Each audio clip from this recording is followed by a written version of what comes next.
Assalamualaikum warahmatullahi wabarakatuh.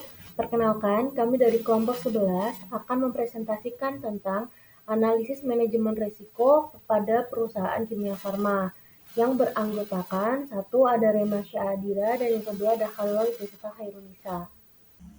A Corporate. Kimia Farma adalah perusahaan industri farmasi pertama di Indonesia yang didirikan oleh pemerintah Hindia Belanda tahun 1817. Nama perusahaan ini pada awalnya adalah NV Chemicals Handelscom Co. Kimia Farma yang didirikan pada 16 Agustus 1971 bertujuan menjadi penyedia layanan terdepan pada industri farmasi terintegrasi. Sebagai perusahaan farmasi termuka di Indonesia, Kimia Farma menjadi perusahaan farmasi yang unggul, inovatif, dan berkelanjutan. Perusahaan berkomitmen untuk meningkatkan kualitas hidup masyarakat dengan menyediakan produk farmasi yang aman, efektif, dan terjangkau. Kimia Farma memiliki beberapa lini bisnis yang meliputi pembuatan obat generik, obat bermerek, suplemen makanan, alat kesehatan, produk perawatan kesehatan, serta layanan laboratorium. Adapun corporate or company annual report pada aset perusahaan mengalami peningkatan dari tahun ke tahun. Total aset pada akhir tahun 2022 mencapai 20 miliar sekian, meningkat dari tahun 2021 sebesar 7 miliar sekian. Peningkatan ini menunjukkan pertumbuhan dan ekspansi perusahaan.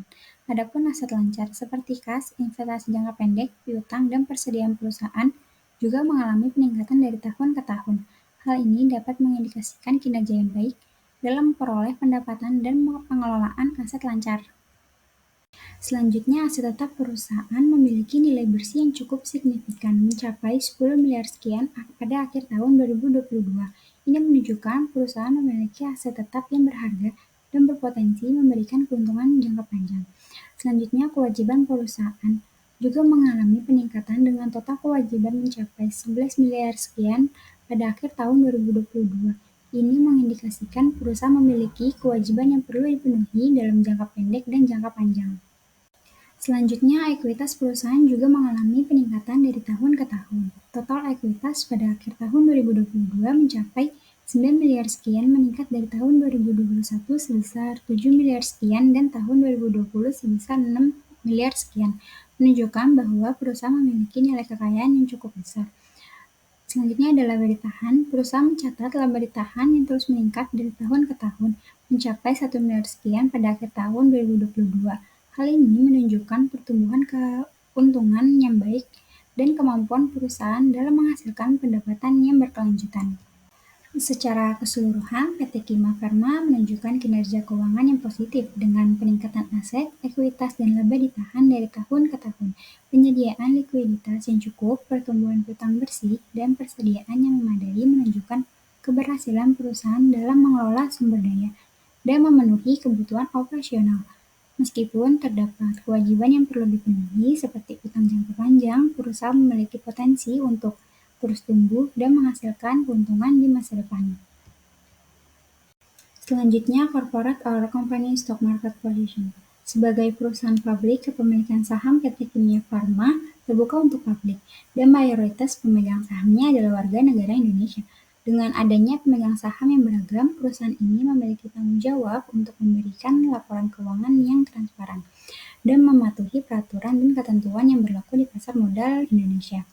PT Kimia Farma telah menjalani Initial Public Offering atau IPO pada tanggal 14 Juni 2001 setelah mendapatkan persetujuan resmi dari BPOM LK. Sebagai bagian dari IPO tersebut, KF berhasil mengeluarkan 500 juta saham di seri B dengan harga 100 per saham. Setelah IPO, saham PT Kimia Farma kemudian tercatat di Bursa Efek Indonesia pada tanggal 4 Juli 2001 dengan harga penawaran sebesar 200 per saham. Selanjutnya ada risk analysis metodologi. PT Kimia Farma sebagai perseroan publik sekaligus badan usaha milik negara dihadapkan pada risiko bisnis yang bersumber dari perubahan lingkungan eksternal dan internal. Dalam rangka meminimalkan risiko yang menghambat pencapaian tujuan perseroan, direksi dan seluruh insan Kimia Farma berkomitmen untuk membangun budaya risiko dan melaksanakan sistem manajemen risiko dengan prinsip sebagai berikut. Yang pertama, menggunakan metode dalam bidang manajemen risiko bisnis ISO 31 2018 dengan menerapkan prinsip kerangka kerja dan proses untuk mengelola risiko. Yang kedua, menjadikan sistem manajemen risiko sebagai bagian integral Kerangka kerja tata kelola perusahaan untuk mengelola risiko. Yang ketiga, menerapkan program kerja yang terstruktur dan konsisten untuk meminimalisir risiko yang mengganggu operasional perseroan. Baik, selanjutnya ada business and financial risk. Business risk adalah ketidakpastian yang dihadapi perusahaan dan dapat menyebabkan kerugian atau kegagalan bisnis. Kimia Farma menghadapi risiko bisnis dan risiko keuangan yang mempengaruhi kinerja dan keberlanjutan perusahaan. Jadi berikut ada beberapa contoh dari risiko bisnis dan risiko keuangan yang dihadapi oleh Kimia Farma. Yang pertama itu ada risiko pasar. Jadi Kimia Farma mungkin menghadapi risiko pasar seperti perubahan permintaan pasar, persaingan yang meningkat, perubahan regulasi, atau perubahan tren industri yang dapat mempengaruhi penjualan dan pangsa pasar perusahaan. Selanjutnya ada risiko produk. Jadi produk farmasi Kimia Farma ini harus melalui berbagai tahap pengembangan dan persetujuan regulasi sebelum dapat dijual ke pasar. Risiko yang terkait dengan kegagalan pengembangan produk atau masalah keamanan produk dapat mempengaruhi reputasi perusahaan dan keuangan perusahaan. Selanjutnya ada risiko operasional. Risiko operasional mencangkup risiko terkait dengan gangguan produksi, kegagalan sistem, kesalahan manusia, atau bencana alam. Gangguan operasional yang signifikan dapat mengganggu bisnis perusahaan dan mengakibatkan kerugian finansial. Untuk mengelola risiko bisnis dan finansial ini, seperti yang sudah dijelaskan sebelumnya, bahwa Kimia Farma itu menerapkan sistem manajemen risiko dengan prinsip-prinsip tertentu. Salah satunya adalah menggunakan metode dalam bidang manajemen risiko berbasis ISO 31000 tahun 2018 dengan menerapkan prinsip kerangka kerja dan proses untuk mengelola risiko. Direksi dan seluruh insan Kimia Farma berkomitmen untuk membangun budaya risiko dan melaksanakan sistem manajemen risiko ini. Baik, selanjutnya ada quantitative tools. Kuantitatif adalah pendekatan yang melibatkan pengguna data dan angka untuk mengukur risiko secara objektif. Dalam analisis risiko kuantitatif, risiko diukur dan dinilai menggunakan metode matematis dan statistik. Metode umum yang digunakan dalam analisis risiko kuantitatif termasuk analisis statistik, analisis simulasi, dan pemodelan matematika yang hasilnya berupa angka atau peringkat numerik yang menggambarkan tingkat risiko. Berikut ada decision tree dari Kimia Farma. Yang pertama itu ada merger. Jadi Kimia Farma memiliki 6 anak perusahaan dan pemasaran produk Kimia Farma didukung lebih dari 450 field force di seluruh wilayah Indonesia. Selanjutnya ada akuisisi. Jadi Kimia Farma mengakuisisi 56,77% saham PT Parpos Tbk atau PH. Selanjutnya Kimia Farma menjajaki akuisisi satu perusahaan farmasi dan 3 rumah sakit sebagai bagian dari ekspansi anorganik. Dan yang terakhir itu ada investasi. Kimia Farma membukukan pertumbuhan penjualan menjadi 2,30 triliun pada kuartal 1 tahun 2023.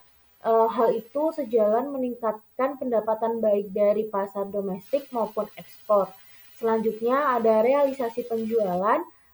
Penjualan ekspor Kimia Farma sepanjang Januari 2023 hingga Maret 2023 tumbuh 77% menjadi 33,11 miliar. Baik, selanjutnya ada qualitative tools. Kualitatif adalah pendekatan yang menggambarkan risiko dalam bentuk deskriptif, bukan dalam angka atau ukuran yang spesifik. Pada metode ini melibatkan evaluasi subjektif terhadap kemungkinan dan dampak risiko yang teridentifikasi. Metode umum yang digunakan dalam analisis risiko kualitatif itu termasuk analisis SWOT, analisis SWOT-F, dan teknik DLP. Hasilnya berupa deskripsi naratif tentang risiko dan penilaian kualitatif tentang tingkat risiko. Nah, di sini kita tuh menggunakan analisis SWOT. Jadi, analisis SWOT adalah suatu kerangka kerja yang digunakan untuk mengevaluasi kekuatan, kelemahan, peluang, dan ancaman yang terkait dengan suatu entitas seperti perusahaan, produk, proyek, atau bahkan individu. Nah, di sini untuk analisis SWOT-nya itu ada strength atau kekuatan. Yang pertama, inovasi produk dan diferensiasi produk. Kedua, ada fasilitas pelayanan yang memadai. Ketiga, tenaga apoteker yang bekerja full time. Dan yang keempat, ada brand yang sudah terkenal. Nah, untuk weakness-nya itu atau kelemahannya, yang pertama, variasi kemasan obat itu generik, memiliki penilaian yang negatif. Dan yang kedua, ada lemahnya internal control perusahaan. Selanjutnya ada opportunities atau peluang. Yang pertama itu banyak penduduk Indonesia yang masih rendah konsumsi obat per kapita sehingga dapat menyebabkan pasar potensial untuk berkembang. Selanjutnya yang kedua itu ada kecenderungan berkembangnya sistem penanganan kesehatan yang wajar yang dapat menyalurkan tenaga dokter termasuk dokter spesialis yang dibutuhkan. Dan yang ketiga itu ada perusahaan menunjuk distributor lokal di masing-masing negara yang bertujuan untuk ekspor atau memasarkan produk. Selanjutnya threat atau ancaman yang pertama itu ada kompetitor internasional. Kimia Farma belum bisa bersaing dengan produk obat di Amerika Serikat. Yang kedua itu ada perusahaan menunjuk distributor lokal di masing-masing negara yang tujuannya untuk ekspor atau memasarkan produk. Dan yang ketiga adanya produk-produk baru yang masih dilindungi paten menjadi sulit untuk mengembangkan produknya. Dan yang terakhir itu ada daya beli masyarakat yang menurun. Selanjutnya ada paper research report. PT Kimia Farma menunjukkan kinerja keuangan yang positif dengan peningkatan aset, ekuitas, dan laba ditahan dari tahun ke tahun. Penyediaan likuiditas yang cukup, pertumbuhan piutang bersih, dan persediaan yang memadai menunjukkan keberhasilan perusahaan dalam mengelola sumber daya dan memenuhi kebutuhan operasional. Kimia Farma menghadapi risiko bisnis dan risiko keuangan yang mempengaruhi kinerja dan keberlanjutan perusahaan seperti adanya risiko produk, risiko operasional. Dengan adanya risiko tersebut, Kimia Farma menggunakan metode bidang manajemen risiko yang berbasis ISO 31000 tahun 2018 dengan menerapkan prinsip kerangka kerja dan proses untuk mengelola risiko. Baik, sekian dari kelompok kami. Kurang lebihnya mohon maaf. Wassalamualaikum warahmatullahi wabarakatuh.